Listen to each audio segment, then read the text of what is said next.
This is a BeyondKasterborous podcast, available on iTunes, Audio Boom, Stitcher.com, Player FM, and BeyondKasterborous.com.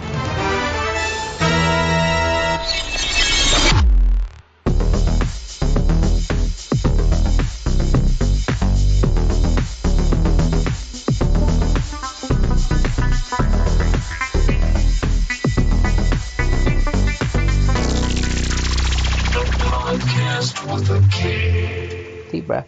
Hello and welcome to this week's podcast with K. I don't think we haven't had an interesting kind of intro before. I thought I would try that. I don't think it worked. And we still haven't had an interesting intro, so good try. Hey, but we're here. We're in. It happened. Let's just move past it and talk about this week's topic. Which this week's topic, let's be honest, it could take a week to completely fill the full scope of this topic, but we're going to try and do it for you in our usual hour-ish slot. But really, the reality of it is this particular topic is just vast. It's so vast because we're trying to cover at least a TV show that has 50-plus years of history, but more outside of that, considering it spans two TV shows outside its scope. But it is the reused aspect of props and sets within particular main focus, I guess, Doctor Who, but we're going to talk about other areas as well, which we just, James and I are prop guys in the respect that we both find interest in props and sets that are used within the TV shows and films that we watch. So we go on. Funnily enough, this could actually end up being the first of the PropKasts with a K, couldn't it? This could. Actually, it could, couldn't it? So who knows? When you're listening to this, it might have a slightly different graphic depending on Emperor Cawley's feelings on this. This might end up being the first PropKast with a K. Who knows? I do like this because I've got ideas for future PropKasts, and this one slots right in there. Brilliantly. So welcome to the PropKast with a K. So now owned and reinterpreted in this moment as the first PropKast. This was, as you said, a podcast, but maybe this should be the PropKast with a K. I'm in. We're in and we're ready to roll. Whether or not it goes that way when you're listening to it, I'm still in. I'm with it. James and I are into the props of the show in a way that we're both fascinated by them, not to the same degree in that James doesn't quite collect them like I do, but we're into the props, we're into the sets, and even the costumes of the show, so we pay attention to those kinds of things, as I'm sure many of you out there do as well. But one of the things that you can't help but notice in a TV show like Doctor Who, and indeed many films and other TV shows, is that they reuse a lot of props. And sometimes they'll redress them. Sometimes they don't bother to redress them at all. They'll just rename them. And some are really obvious and some they hide rather well. So we thought we would talk about, I thought we would talk about some of the reused props, certainly some of the big ones, and we'll do some honorable mentions. But as I was saying, it's a rather large topic to discuss where there's no way we're going to hit them all. And I'm sure there's some that maybe we haven't even noticed yet, and other ones that, while we've noticed maybe 2 or 3 different returns, we may not have noticed all of them. Okay, so let me start on a question which I think probably about 60 to 65% of the people listening to this will probably be asking. Sure. Why do you care? I'm a filmmaker, and I'm just interested in filmmaking in general. Let's say I'm even just a film connoisseur. Okay. It's interesting to me from the standpoint, you watch a movie, and you know how you can watch a scene and you'll see like, oh man, in the long shot, and a long shot being a shot that shows, 2 or 3 more people or even just a full body of a person, that character is holding a coffee cup. But when you go to the close-up shot, both his hands are empty now, and we notice these continuity errors, as they're called, where somebody will write something on a blackboard and then in a different shot, the word that they wrote isn't there anymore. Those kinds of things, or it's written differently. They don't matter. They're not consequential to the storyline whatsoever. The filmmakers don't care. A lot of people look at them and they'll say, oh man, they really screwed up that scene. Look at that continuity error. they don't care about that. They try and catch big continuity errors, but little ones like that they don't care about, because if it's not interrupting their storytelling, what's the big deal? Everybody wants to be perfect, but we never get there. Then there's a different side of things where you go to make a movie or a TV show and you're given X amount of dollars for a budget to make this movie. And no one knows this better than Doctor Who, certainly the classic series, how far you have to stretch nothing into something for people like us to watch and enjoy. And I don't know, as an artist and as a filmmaker, looking at these sets, looking at these props, I'm fascinated by the design of lots of them. And I think they're just really cool items. Like some people look at a lightsaber and think it's the ultimate kind of sword or the ultimate kind of science fiction device, or a spaceship or a blaster.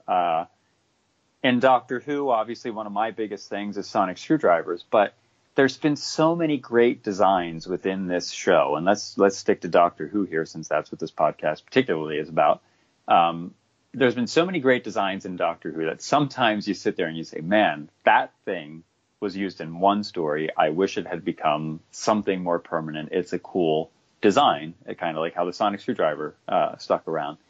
And other times it's just kind of fun. It's like pointing out the continuity errors. Look at that guy. He's wearing the same helmet as they were wearing in this other episode that's set on an alien planet in the future, you know, where this is present day. And I don't know if I can put it in the words. But that's what's interesting is what is it in words? I mean, I know it gets a bit intellectual, but I'm just fascinated about what it is about it that is so fascinating. Because, as I say, there'll be 65% of people who won't really care. There might be less than that who actually enjoy, as you say, sort of talking about it. I mean, talking about some of the continuity errors. So they'll be looking at sort of, you know, where, as you say, not just the larger things. They quite like the smaller things as well. I mean, there's the famous Star Wars stormtrooper knocking his head on the door, which became a sort of pop culture moment. It's just interesting where the pleasure comes from this. Where is our pleasure coming from? Is it in the discourse that we can talk about it? Is it in that whole thing that it becomes almost like a puzzle, that we see things outside the story that we can capture? Is it also in some ways, is it also about other things as well? Like, for instance, you talk about your interest in particular props. Is that sort of element of it, you know, whether it be a lightsaber handle or a sonic screwdriver, is it because they're sort of gateways to us imagining them as real? You know, if we could hold a lightsaber or sonic screwdriver, would we feel closer to the show? Would that make it more real to us? It's these sort of things which is interesting. It's a kind of when you're saying that, it's kind of a few things to me. And in one hand, it's almost like a Where's Waldo, as you say, a puzzle, you know. Mm-hmm. You pick that book up, you know what you're going to do. You're going to look and try and find Waldo or any of the other miscellaneous items that they have for you to look for in those books. When you watch an episode, it's sometimes fun. Let's say it this way. On a rewatch of an episode, and it can happen on the first if you're paying attention, but on a rewatch of an episode and a rewatch, like we do with Doctor Who, many of us will do with Doctor Who and other TV shows that we enjoy, there's always something new to notice, either some plot point or a costume piece or a set piece or something. There's always something new to take away from it. And in some ways, continuity errors, reused props, or even just appreciating the props, because beforehand we were focusing on the story at hand, is part of that thing. So in a sense, it's kind of like a Where's Waldo in that respect. So in a sense, it's also a mark of revitalizing a story for us. It's a way to sort of perhaps reinvigorate an interest, because once you watch narrative, you know what's happening.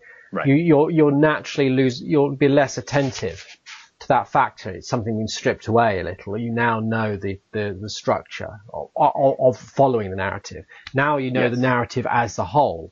So you start looking. Do we start looking for ways to reinvigorate that story on a second watch, and not in a sort of intentional way, but just naturally we start looking, and we now know the story, so we start looking at the story differently. We no longer look at it as a progressive narrative. We now know it as a total narrative, and we're sort of now able to start sort of pulling it apart, not out of pickiness, but just because that is the way that we now interact with the story, because the story's changed for us. It's a different text, isn't it now? It's no longer that what's going to happen next. We know what's going to happen next.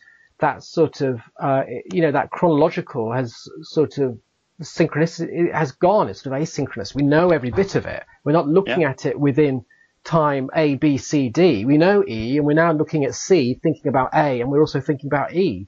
So it's muddled around. I know this is a sort of very silly debate, but it's kind of interesting. Is that what changes that makes us start doing this? Because we don't don't tend to do it on the first watch generally. No. Yeah, some can, and sometimes you do find something on especially the first watch. Especially if the story isn't interesting you much. That can sometimes be a case. True. But I mean, think about, for example, the Armageddon Factor. Yeah. I've watched that story. I can't tell you how many times over the years. I'm so sorry. And what was it, like a year or two ago, I noticed that in a scene when the Doctor is speaking with Drax, you can see a microphone clipped to the Doctor's shirt. And I've never noticed it before. And it doesn't matter. It never mattered before, because before what they were saying and what they were doing in the scene mattered. But because I watched the scene so many times, I was just letting my eyes wander and like catching. Sometimes I will watch a show that I have watched multiple times, and rather than look at the actors and what they're doing, which is misdirection in film, it's like what magicians do. They want you to be paying attention to the things they want you to pay attention to. So they set the camera angles with your eye looking where they want you to look. They'll set actors talking because obviously you should be looking at them just like you're having a conversation with them. But when you've seen it multiple times, you can let your eyes wander and you can look at the background and you can see, background performers not doing things they're supposed to be doing. You can see sets, seams for sets coming apart, or a prop that you've noticed before, a microphone on a different actor. I've even found one in the X-Files, and I have no idea how I even found this one, but there's a scene where Mulder and Scully are talking, and you can see a microphone hidden in the knot of Mulder's tie. And it's just ridiculous. And I only noticed that because I'd watched that story multiple times. Yeah, it's just how the cigarette smoking man is learning what they're talking about. He's hidden bug on Mulder, and he's just not noticed. But yeah, no, and it is interesting. And I think sometimes it can add to the story because you can start creating your own sub-narratives to it. For instance, if you start seeing, I think a good example of this, and I can't think of any specific examples within it, but I think it's a good example just because of the sake of budget, is Frontier in Space, where you have a lot of recycled elements to the ships and everything, right, that are done for story purposes. But you could imagine within that universe you having stuff which is replicated, props which are replicated, and even then you could link it to other futuristic stories in Doctor Who and sort of say, well, if you see that prop reappear again, is that just the same sort of prop being used sort of universally? Because in the same way that phone shapes for us are relatively the same. Is it that sort of thing? And you can start to sort of broaden it. Another obvious example, Hellbent, where there's one of the corridors in Gallifrey is also one of the walls in the first Doctor-like console room. There's that sort of slatted wall is used earlier on in the and it's just reusing, because that Hellbent console was just bits and pieces tacked on within a day. There was a rush to pull it together, so there was no real thought and rhyme or reason to it. But again, that makes sort of sense, though. Go on. It makes sort of sense that you'd have the same wall of Gallifrey within a TARDIS. So it will create strands which aren't intentionally there. Well, probably maybe are to some degree. They probably thought, well, we can use this wall because it is a Gallifreyan ship, but the primary reason is budgetary. So yeah, it's. And that's the other fun thing about it too, is that what was their intention for reusing this prop? Did they want it intentionally to be something different? Or did they want it to harken back to something that we already knew before to give us an idea that they're linked? Because both are used. And then you even have times where, similar to what you were saying with the Frontier in Space props or sets, you go back to Revenge of the Cybermen and the Vogon race. They all wear on their chest or on their walls, they have what is now known as the Seal of Rassilon, which was then later used in, I believe, even Tom Baker's era, but certainly in the Five Doctors as the Seal of Rassilon. And then from there on out, it was used in the TV movie and lots of other places. You imagine it's on everything, on Gallifrey, mugs. Yes. Right. Pillows, condoms, it's just, it's not official and it's not safe. It hasn't got a seal of Rassilon on it.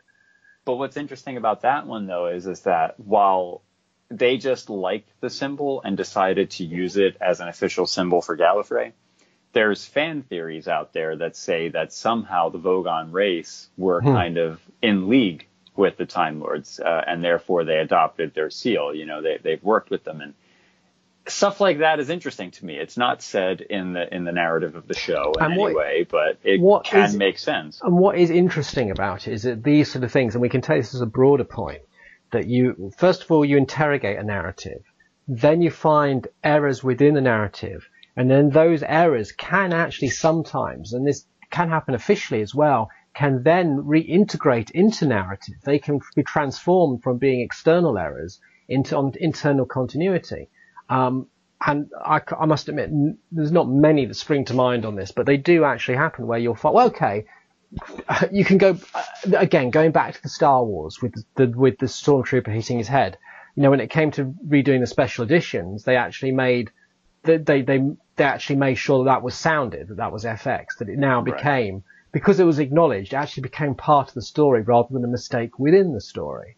And there are examples of this. As I say, they're not springing to mind at the moment because we're just winging this. And I didn't think we'd be going down into this direction, where the mistakes can actually, as you say, become, and I know you're saying this is like a fan fiction theory, but sometimes these become embedded within the novels, or they come embedded within audios, or they come embedded within the show.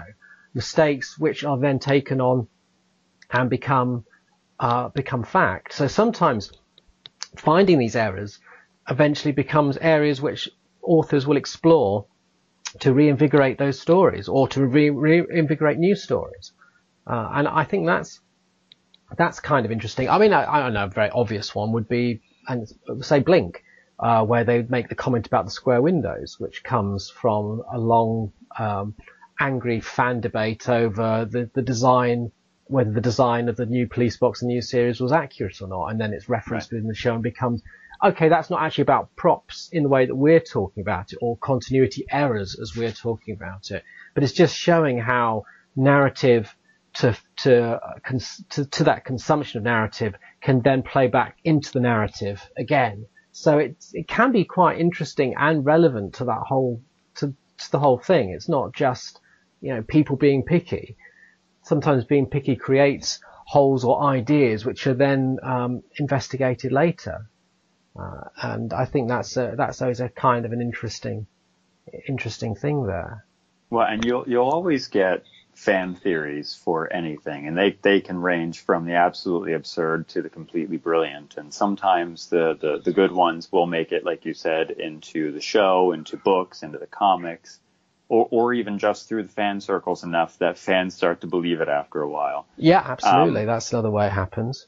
But some of the absurd ones to me are things like when a prop is used both in, let's say a prop or a planet name or anything along those lines is used both in Doctor Who and we'll say Star Wars as well.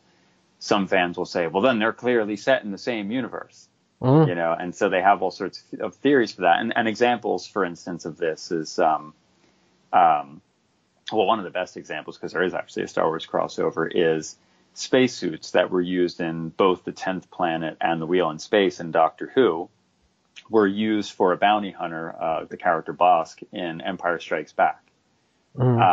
So it was but that suit itself was new to Doctor Who, or rather was not made by Doctor Who. It was first used in a film in the 60s called First Men on the Moon. But because that kind of link exists, fans see that stuff and they start to think of theories like, where did Bosk get his outfit? Did he kill one of those space astronauts and take the outfit, there from there? Are these universes connected in some way? And I don't buy into that kind of stuff, but it's interesting to see that not only do props get reused within one show, but they can get reused across properties as well. Yeah, absolutely. Another good example is Blake 7, which naturally being made at the same time. We used a lot of BBC or Doctor Who props, and vice versa, and has had Doctor Who links through fan productions like well, no, not even just through fan production, through official stuff, like Chris Boucher doing stuff for Robots of Death, which is linked characters from Blake Seven into it, has certainly given a question whether you could fit Blake Seven into that world, and given the aesthetic carries similarities because of the props, not just because of the props, but the music and obviously the wider aesthetic than just the props, the lighting and everything else that goes into a BBC production at the time, could make those fit quite nicely. So maybe we need to go through some of these, because people might be thinking, well, what examples are we talking about here? Sure. And I think there's some. There is a website which has a lot of prop recycling on TV, or TV Tropes has a prop recycling area, doesn't it? And it's not just for Doctor Who. It talks about many different TV shows, and I don't just mean how props will cross through TV shows. They talk about props that are reused, period, within those TV shows, either within themselves or through other TV shows. So. Well, the first one that we've obviously got is an example of that, where you got the sonic screwdriver, which the prop was first seen in Thunderbirds Are Go, the 1966 Thunderbirds film. And then was later seen in Colonies in Space as a handcuff key, and then in the same story as a sonic screwdriver. Yeah, which is an amazing find for people like myself who are prop collectors and prop replicators, because sometimes when you are a collector and you are trying to replicate a prop, but all you have are the shots that it was used on screen, where actors' hands are often obscuring it, you have to put details together yourself. And here, being able to go to a completely different show to get more details that might be missing from the other show is just incredible. And it's also incredible because we can find out things like, for instance, in the Thunderbirds, it was specifically made for the Thunderbirds. This was not a found item. And for years, fans have been trying to find the item that was used for the sonic screwdriver, because they all swore it was found, it wasn't made. Because why would Doctor Who make something new out of metal? Well, they didn't. Thunderbirds did, and Doctor Who bought it. So now we know, and it saves us a lot of heartache trying to search for it, but gives us more information, which is great. But you also get another example of a found item, or rather of an item that was used in Doctor Who that wasn't created for Doctor Who, as the white robots from The Mind Robber, which they started in a BBC production of an Isaac Asimov story, and I forget the name of that one. I'm trying to quickly find it in my notes here. But they were not white. I guess they were black or gray, and it was used in a story, an Isaac Asimov story called Reason, before they were ever used in Doctor Who. And it was just interesting because it was kind of like they knew they needed these robot suits, and they were going to make robot suits. And then somebody was like, well, hey, why don't we just repaint these? And in some ways, you get people like, there are fans out there that are completely disgusted by the fact that a prop could be repainted and reused for something else, not because they don't think that, it's okay to reuse props. It's because now that original prop that was used in that Isaac Asimov story can no longer exist in its original form. Absolutely. It has now been repainted. If you want to put that on display somewhere in an Isaac Asimov museum, you have to get one of those suits from the Doctor Who company or wherever they went after that and restore them back to their original there's form. pros and cons to that. To be fair, I think a lot of fans don't realise that repainting is actually very much part and practice of television and film. A lot of stuff is repainted in various reasons, even within the shows, or to indicate, it's not something, even sometimes just for one-off effects, they can be repainted and then painted again. So that's never so much of a problem. I think sometimes the biggest problem, one that goes to Doctor Who, which I always think is a real crushing shame. I'm going to say is a real Cushing shame. Is the Metropolitan Police Box that was made, which was made for the Doctor Who movies, which was then blown up in an episode of The Avengers. The pyrotechnics were put into there, and it was pretty much destroyed. So there, I can genuinely see a real crushing, cushioning shame there to see such a very beautiful police box prop. It is a shame, but I agree with you that we as fans, we put more appreciation. We put more. I'm trying to find the best word here. we look at these props in kind of the same way that we would look as any of our own possessions. We try and treat them as nicely as we could. You know, your own home computer, your favorite album, a guitar, anything that you have, you want to keep it in pristine condition. And we like these props so much. They mean so much to us. You want that lightsaber because, man, for whatever reason, you feel like you are a Jedi and you want that lightsaber exactly as it was on screen. Which even brings up an entire completely different issue about props, but I'll get to that in just a second. But to filmmakers, and one of the best examples of this I want to talk about is from Fury from the Deep, which is a Doctor Who story. But to filmmakers, props are just a necessity to help tell the story, and they will do whatever they need to get that week's story told or that movie told.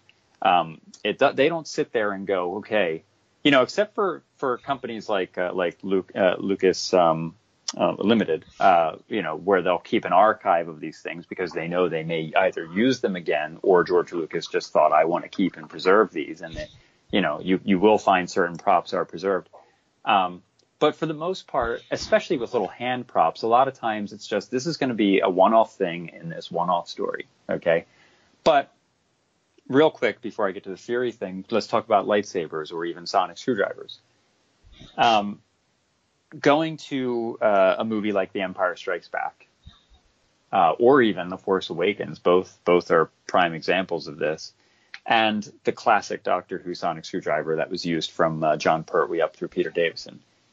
There really isn't an ideal or a classic original version of that prop. You know, we'll throw Star Wars into this mix because I know some people will say the prop was used from Empire and originally in Star Wars. And yes, it was, but that's exactly where I'm going with this. The prop was altered multiple times throughout its life and use in those films. And the reason why I chose Empire Strikes Back specifically is because the prop just doesn't differ from its first use in Star Wars, A New Hope. Because those two props were altered between movies. So the version that's used in A New Hope is very different from the one, not completely, but it's got a lot of differences to the one that's used in Empire Strikes Back. But all throughout Empire Strikes Back, there's multiple versions of that same lightsaber handle that Luke Skywalker uses because you needed one for stunts. You need one to be the hero prop. Yeah. Both the stunt and the hero prop are going to be dropped and broken, and you need multiple versions of each prop. So some of them have a glass eye, some of them have a red button, some of them have screws, some of them have rivets. So there's no one ideal prop to copy.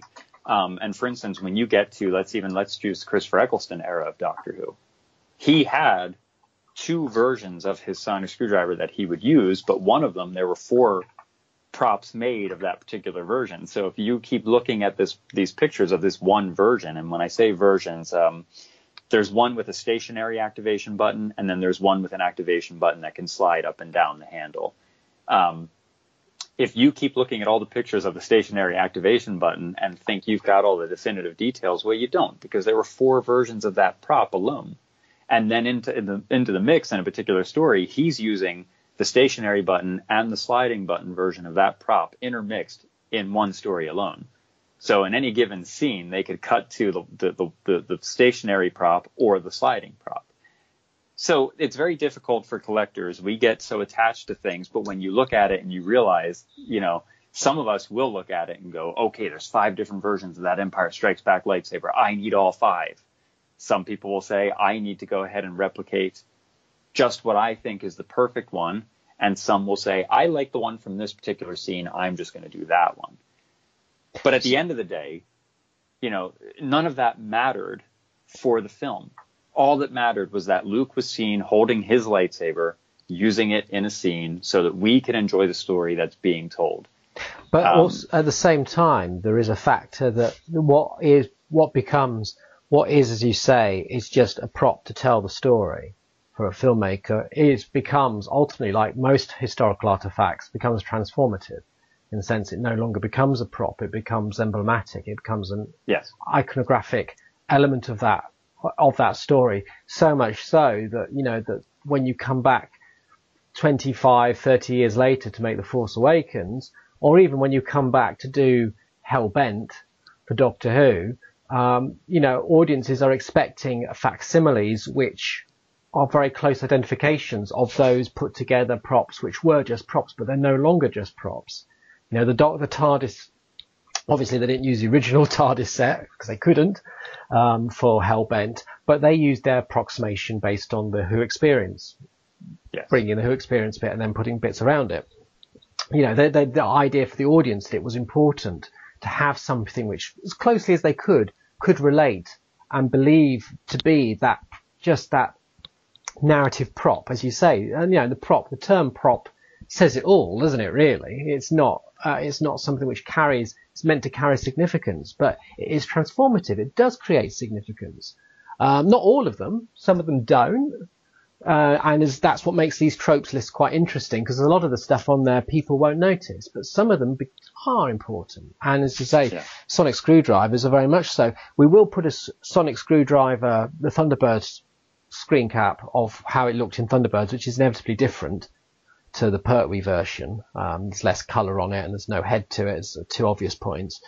And interesting, if you actually do go and you check on Google for this and you click and you raise 2 images down from there is Brian's sonic screwdriver set as an option to view. Yes, it's three images along, I think. Oh no, wait, is that 3 images? Was it 2 images? Yes, the fifth image on the row for me. But yeah, so Brian, cool. You and your props are there. So do you want to just tell everyone briefly a little about the whistle sonic screwdriver Fury from the Deep? Because a lot of people, and I include myself in this, was under the impression that the flashlight, as you see in the war games, which was most memorable from the war games because they used close-ups of it several times. The flash pen was the first sonic screwdriver, which isn't true. Well, yeah, and that's the amazing thing is that even myself, for years, I just assumed that was the actual only prop that Patrick Troughton used, because, as you said, they give it more attention in that story than they had done in previous stories. Even the one prior to it, which was the Dominators, a lot of people assumed was the same prop because it was a cylindrical pen-light-looking device that had a handle on it. But the one in the Dominators is possibly it's definitely a different pen light if it's a pen light, or it's just a piece of pipe with a clip on the handle. But so those 2 images alone, since those 2, bringing those 2 up specifically before the Fury one, is because those 2 stories still exist. So fans can watch those. And going back to what we were saying earlier, when you're just paying attention to the story at hand, you think those 2 devices are the same. But when you really pay attention to it, when you've watched it a million more times, or you specifically are looking at it, you can see how different they really are. But it's amazing what information we can still find out in today's day and age, because a story like Fury from the Deep, which is the first time a sonic screwdriver was ever used in Doctor Who, is missing from the BBC archives. So we always just assumed it was the same prop as the war games, yet again, because we didn't know any better. But now, as of a few years ago anyway, using behind-the-scenes photos of filming on the beach scene where the sonic screwdriver was used, and telesnaps, which, for those who don't know, are actual photographs from particular stills of the finished episode, of the finished aired episode. We can actually see that the very first prop that was used for the sonic screwdriver was actually just a life preserver whistle.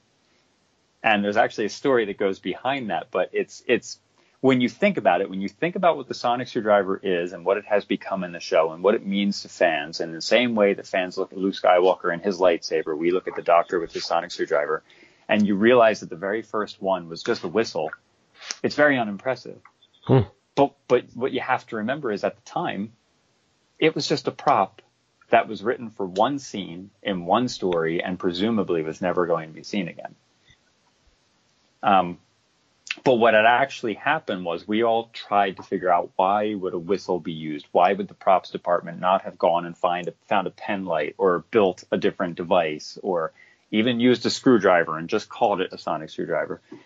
Which is what's brilliant about this, is that the answer actually comes from one of the actors, Fraser Hines, who of course played Jamie McCrimmon. He was asked what he remembers of that prop, and he said that, to the best of his knowledge anyway, that either an actual prop wasn't made or didn't arrive on set for filming.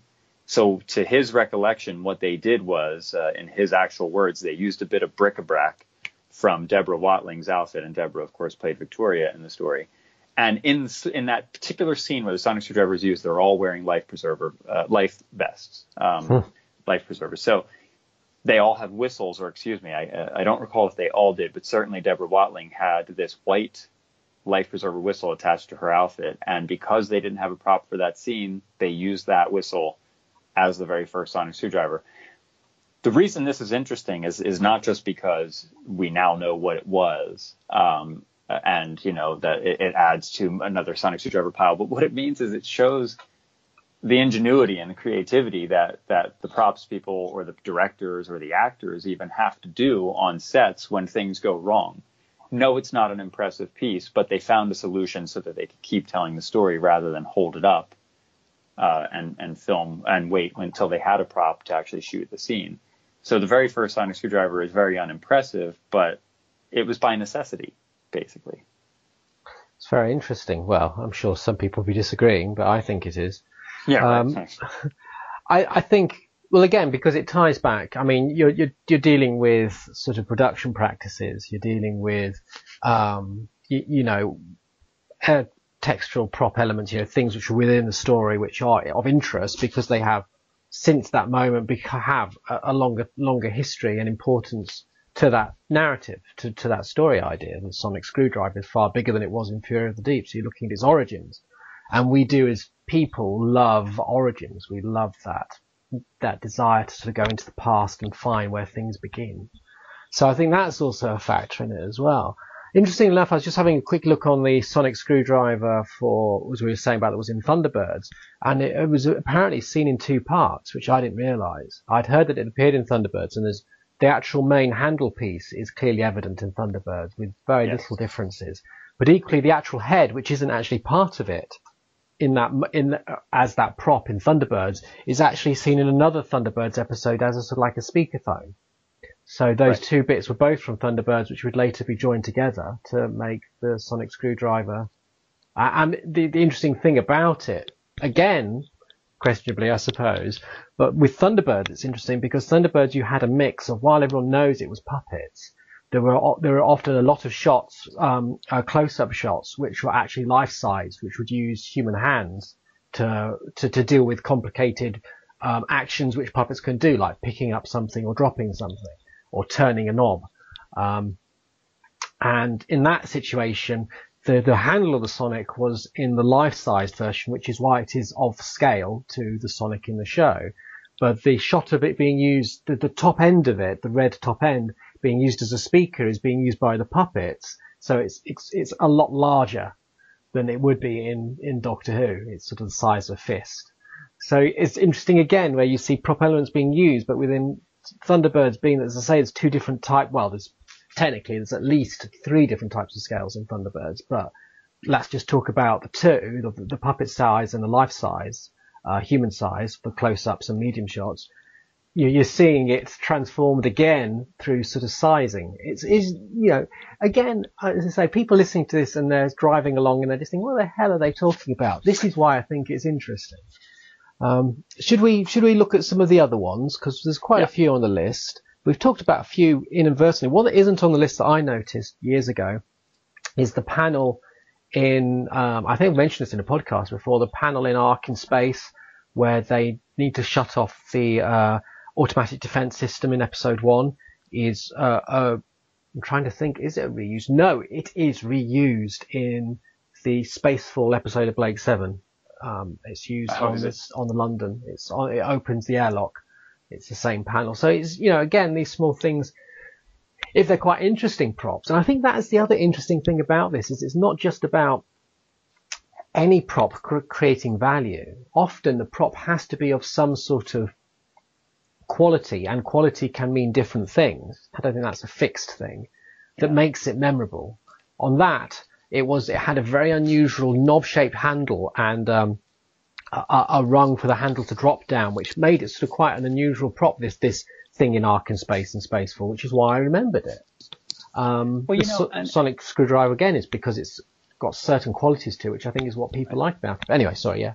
No, I was going to say people notice all sorts of things, like from chairs being reused to particular jewelry being reused and so on. And, that kind of stuff, it's set dressing. They're going to be reused. And when you think about it, if it's an Earth-based story, there isn't just one of those chairs or one of that piece of jewelry, but when you think about those panels, like Ark in Space, they're a very definitive look, and whatever they are, let's talk real quick about the Daleks from the new series. The grating underneath the three ring section right underneath the domed head, it's actually just a rubber pool mat for when you step out of the pool.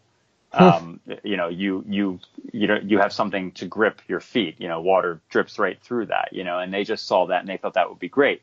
But that grating could be used for many other things, like spaceship fittings, wall panels, and so on. It doesn't mean that it's specific now to the Dalek, just because it's a very interesting looking piece. So they'll go ahead and reuse it. So you'll see things like the Ark in Space panel. But what you'll oftentimes find with those is that you won't just see that panel itself completely reused. It may be recessed into a wall somewhere, or other details added to it to make it appear different, repainted to make it appear different.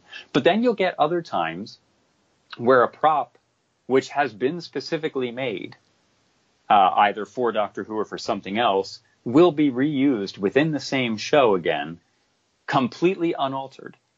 For instance, another story that's missing, but certain parts still exist, so you can still see this on the DVDs, is Galaxy 4. And the androids, I believe they're androids in that story anyway, the android women, they use these specific laser guns that are very unique looking. Not bad, just an interesting, unique design. And that was the 60s. And then you fast forward all the way to season 12 in 4 or 5 with Tom Baker in Genesis of the Daleks. And the Doctor finds that very same gun alongside either a Khaled or a Thal soldier, probably a Khaled soldier, who's dead, right next to a regular old Earth rifle. But that prop was completely unaltered, at least as far as I can tell. It was completely unaltered. It's just one's in black and white and one's in color now. But there's been such a gap between that, and people weren't meant to watch these shows more than once. No one would ever notice that. No, absolutely. And if you did watch them more than once, it wasn't on your time. It would be a repeat. And so again, with a few years between, you would be watching it fairly new. Yeah. You wouldn't be having that close proximity watch where you can go back and check and watch several times because you own it. It would be another event moment, if you see what I mean. It'd be an event because it'd be on at 5:15 or 6:30 on BBC Two. You'd watch it fairly fresh because you wouldn't have seen it for 3-4 years. So it's totally different situation. I think some of the other times it can be interesting with props. And again, we should be doing podcasts on this. Is when you sort of get those amalgamations of props within props. For instance, Scorpio in Blake 7 has very clear elements of the Millennium Falcon kit, Airfix kit, as part of its sort of decal sort of bits. There's a word they use. Is it greebles? Is it? I can't remember. Greeblies? Is it greeblies? They used for all the sort of bumps that you'll get on these sort of props on these ships. And you can see very clear evidence of that. And again, with Red Dwarf, there's elements of the Seven's Dalek kit in that prop. So you get props within props, which is kind of interesting. And I think what becomes more fascinating, we take this from the sort of fan perspective, and there's some great Facebook groups for this. Things like Space 1999, where there's, again, a massive fan following for not just the props, but the investigation of how the props were made to remake them in the same method that they were made originally. So, and as I'm sure Brian will tell you, you get the same with TARDISes, especially police boxes and things like with the Fresnel lamps. How can you find the original materials to actually remake these things as they were made? So you're not just doing facsimiles, you are actually finding those swimming pool mats or whatever to actually make those bits. So you're making them as authentically as possible. And people do that a lot for Moonbase Alpha.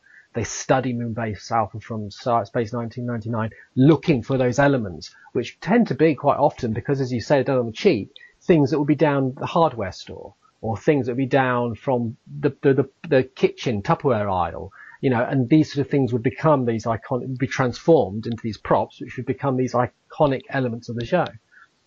So there's so much going on here, which I think is fascinating. Yeah, and sometimes too, it's just there's a need for a prop that isn't anything special, or at one point for one episode they wanted it to be special, but since they've already made it, hey, we might as well reuse it, kind of thing. And like, for instance, a one that doesn't need to be special, going with Night of the Doctor, when Paul McGann was going to regenerate into the War Doctor to become a warrior, and then he was given a chalice with a special potion in it. They wanted that chalice to look interesting. They didn't just want to hand a paper cup over to the Doctor with a potion in it, so they picked this rather unique looking chalice. But it's just a prop within the BBC props department, so by the time you get to Series 9, there's a prequel before the first episode of Series 9 called The Doctor's Meditation, where the Doctor is drinking from the same cup. And if you want to, going back to that fan theory thought that we had before, you can say that the War Doctor took that cup with him. It was his thing, and it's just been in the TARDIS, and that cup is now the Doctor's.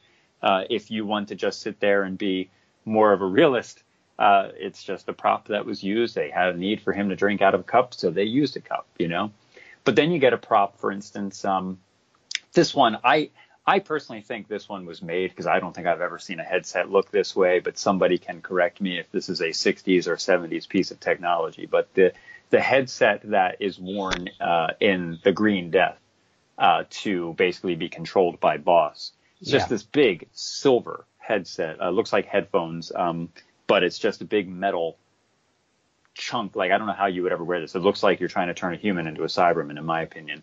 But it later shows up in 3 more Doctor Who stories, I believe, Planet of Spiders, Underworld, and Warrior's Gate. All very, really unaltered. It just served the need for that particular story. But that one was quite a unique look versus a chalice, which, yes, it was a unique looking chalice, but a cup is a cup, and basically, Yeah, absolutely. I think there's some even more blatant ones which are on the list, which I remember, again, as a child, looking, because obviously when we were children, making us sound old, there wasn't, as we've said before, there wasn't a horrendous amount of merchandise. Certainly there wasn't much of video merchandise, because there wasn't that many video ways to actually see things. So a lot of what you got was from books. And I'm going to refer to the Claws of Axos and Seeds of Doom, the reuse of the crinoid, which was just sort of slightly augmented by the looks of it to become reuse of the Axos as a crinoid in Seeds of Doom. And there was very little that referenced it. There was just pictures, and for me it was very confusing. And I was like, are they meant to be the same? Are these stories have exactly the same monster in, but they're called different things? Are they meant to be the same? Is there a reference in the story like this?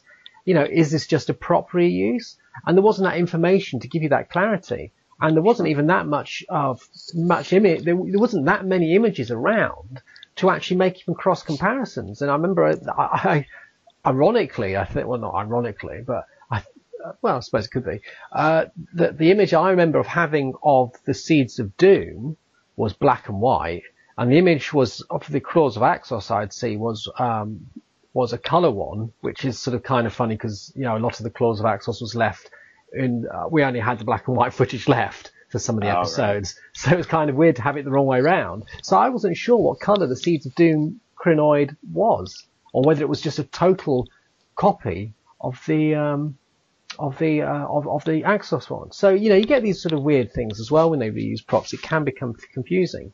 But I still think the saddest thing, as you say, I mean, for props, they are just props. For prop people, they're just props at the time. So like we said with the Avengers, like Cushing police box being destroyed as part of that story. Yeah. And yet they are no longer just props. Through history makes them into sort of artifacts of those eras. They become as essential in some respects as the videotapes of Doctor Who are, the missing videotapes, because at the time their value's not considered. It is a loss to future generations. Where that Cushing police box was a fascinating artifact, for people who are enthusiasts. But yeah, and some prop makers will value their prop enough that, for instance, when you go back to the invasion in Doctor Who, not the invasion. I've forgotten the full name of this story now, but anyway, when the sonic screwdriver was destroyed in the classic series, and Visitation, I knew it was one of them. Thank you. It just wasn't coming to me. They obviously didn't destroy the real prop. They made a plastic version and blew that up. Either they just thought, hey, look, a plastic one's going to blow up easier and safer, or they were like, we can't destroy this thing. It's such a piece of the show. Which, of course, is sad when you realize that the prop went missing somehow from the BBC archives. There's many different stories for how it went missing, but the only one true fact is that it went missing. It's gone. But there's another side of things, too. Like for instance, well, real quick, finishing that thought, the police box, the Doctor Who police box being used in the Avengers and being blown up. If that police box, there's kind of two thoughts for these kinds of things. If it was used in the Avengers as a regular prop, and then one day they decided to blow it up, kind of like the X-Files office in season 5, when they set the X-Files office on fire because they moved from Vancouver to LA, they knew they had to rebuild the sets. You either destroy the real thing like they did with the X-Files office, or you go ahead and make a replica like you did with the sonic screwdriver to destroy that. But a lot of times when you make the replica, it's because there's still some worth left in that prop. They saw the worth. They wanted to keep it. Some prop makers just want to keep it in their warehouse. Someone wants to take it from the show. They think maybe we'll reuse it again. Or then you have some things like the sets from the X-Files where it was just, hey, we have to remake these. Can't take them with us. Let's do something big with it. But then there's a flip side of all of this, too, which is, as we said, they become so iconic to the fans. We're so used to the way that they look that when you do remake a prop for a story, let's say when you get to Star Wars, The Force Awakens, and you're going to remake Luke Skywalker's lightsaber for Rey to discover, you could have gone two ways with it. You could have done a reasonable facsimile and just said it was that same one, which really would have upset fans who are into every detail of that lightsaber, and other people who just knew what it basically looked like wouldn't care. Or you can remake it like they did actually do in The Force Awakens and make it be like a best of the best prop, which is accurate and basically every detail of all the best parts of the props before. But then you get other instances where when Doctor Who restarted again in 2005 and they had to remake the police box prop, rather than use actual plans for a police box or use the plans from the BBC archives for the police box that was made. And I understand that the reason they did this was because they wanted the prop to be larger for specific needs within the show. They still could have just rescaled the old classic design just larger. They went ahead and they remade a prop that was very much more basic, not as detailed. I don't really know the best word for that, but it's nice. I'm used to it now. I like it now. I appreciate it now. But when Series 5 first came around, Series 1 first came around, we all looked at it and said, like, what the heck is this box? Like, why didn't they make a proper police box? But then you get other instances where they need K9 for a story in Series 2, and rather than remake K9 as a basic facsimile of what he was, they reused an actual prop from the classic series, which is great because we all looked at it and just said, wow, that's him, that's K9. We didn't have that same kind of feel that we did when the police box was completely remade from the ground up. Yeah, absolutely. And at the same time, again, I suppose, we've talked about this before, so we won't go on to it too much. But when you actually see because I think the sad thing with the police box remake for the new series is that the same police box design was reoffered for the Matt Smith period and turned down, and it'd have been really great. And I'm going to quickly share this with Brian, and we'll obviously put this on the show notes. For as far as I'm aware, this was what was offered, because I believe it was Matt Savage, I think his name is, who was the one who was. And you can actually see it as it would have been for the Smith generation, and it's just so much more historically. Like I say, if you wanted the Cushing, you're as close to a Cushing as you'd have got. It's a very classic looking box. The steps are there under the police sign. The shape of the entire box is more correct. That base is a little too flat for me, but it's there. Yeah, and it would have been nice. And, you know, I have to be honest and say there's a part of me that was glad that both for the Smith and the Capaldi eras, they didn't redo the box into a classic style, because if they ever do that, and they're going to, someone's probably going to come along. If they ever do that, then all of a sudden the series 1 through 10 box is just going to be the worst box ever created for Doctor Who. But now it's like, well, it is what it is. It's there. It's another version of the box. You know, maybe the longest running style of the box. Who knows? That's just my own stupid reservations about it. But no, it would have looked nice, and I gladly would have welcomed it. And it is a shame that they didn't do that. Instead, it was, again, a lot of these reused props, a lot of these repurposed props from other TV shows or films within the show, they're all just cost-saving measures. Yeah. So when it came time to do the Matt Smith era, Stephen Moffat didn't really get a brand spanking new budget. And even though he may have gotten some more money, he had new cast, new prop makers, not completely, but new set designers, new producers, new costumers, everything new to kind of repurpose. And so making an entire new police box, when for a TV show like Doctor Who, you don't make, certainly since 2005, you don't make one police box prop. You make several. Yeah.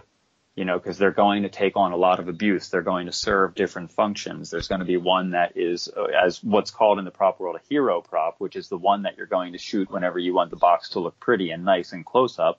And then you have the stunt prop, which can do things like location shoots, long distance shots. And it doesn't always need to look pristine, because in the angles that it's going to be seen, in the long shots that it's going to be seen, it'll look just like it's supposed to look. You won't see the faults.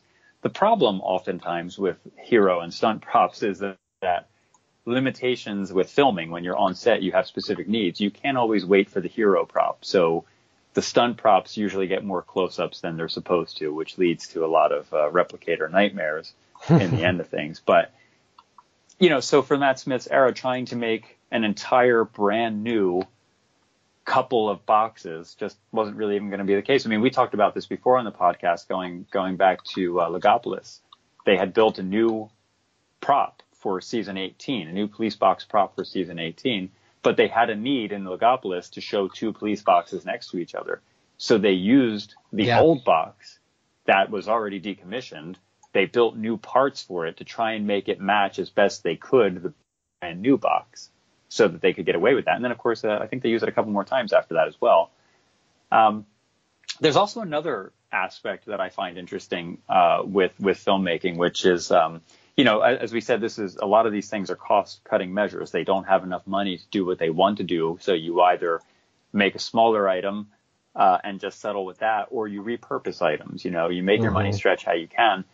But then you have other things which, let's talk about the 50th anniversary of Doctor Who, because there's two good instances here. The scenes on Gallifrey when the Daleks are invading and Daleks are being blown up during the Time War. Those Daleks are not scaled model Daleks. They're actually either the 12-inch or the 18-inch remote control Daleks. I can't remember which is which, but where Nick Roboto had to actually make them look as good as he could to match the actual full-scale props. But these were toys that were created by a toy company and sold to people like us and children to play with, now repainted and refurbished to work in the show. And they did similarly with the War Doctor's sonic screwdriver. Rather than turn out a new metal prop for John Hurt to play with, they took the Fourth Doctor character option sonic screwdriver toy and redressed it to be a prop within the show for the War Doctor.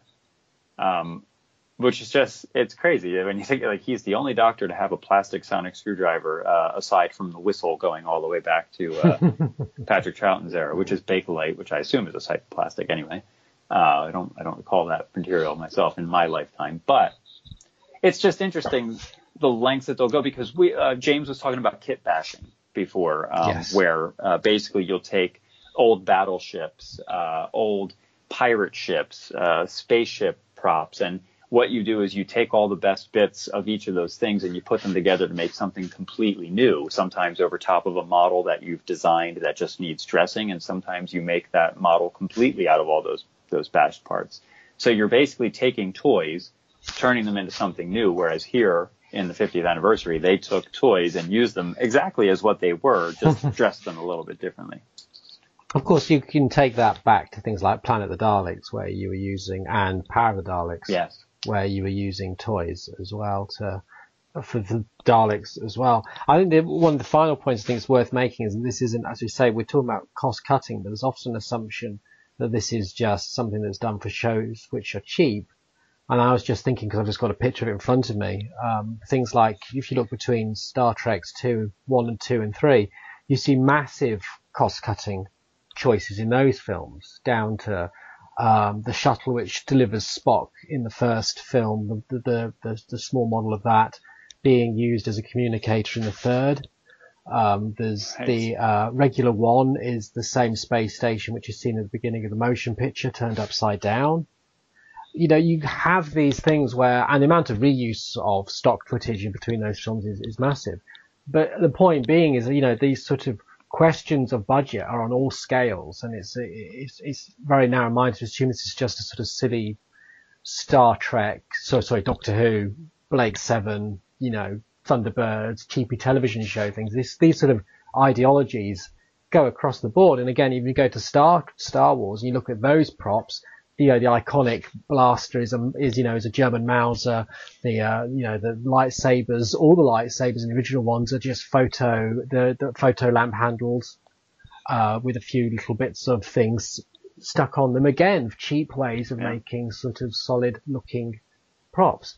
And we've already pointed out that the spacesuit for one of the characters was reused in Doctor Who, which reused it from a 60s sci-fi movie. Absolutely. But then one of those other bounty hunters within that same scene was an android, and his head was used in the cantina scene in the first Star Wars movie. They just repurposed that and made it an android for the second Star Wars movie. And how much of the set work from Alien, which was filmed over in the UK, was reintegrated into things like Doctor Who and Red Dwarf, and all sorts. That has been sort of quite quintessential. So this crossover, as you say, a lot of it is to do with budgetary and collectiveness of archival items that can be used, or even, as you say, sometimes stuff which is like in Fury of the Deep, which is possibly just stuff on the set which is reused because it covers a requirement, necessity. And I'm sure there's more examples of that if we could think of them. But we're leaving off one of the best reuses, in my opinion, which